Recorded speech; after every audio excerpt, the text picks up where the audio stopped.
I'm here at one of Reno, Canada's inspiration centres, where great ideas for new kitchens and bathrooms are generated. I'm here with Sam Beninato. He's a well-known design expert, author, and renovator. So what are some of the best new ideas in kitchen design today? First of all, welcome, Lindsay, and thank you for having me.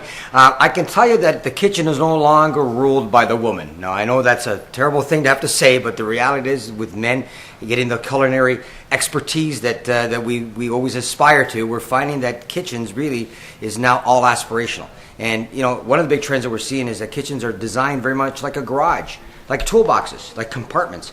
And so where we used to have the concept of the triangle, that's all left by the wayside. So, Sam, are you kicking women out of the kitchen? Lindsay, don't get me wrong, I'm not kicking anybody out of the kitchen. It's a collaborative affair. An efficient, well-designed bath and kitchen space saves you time and raises the quality of your life. Now that's the secret of living well.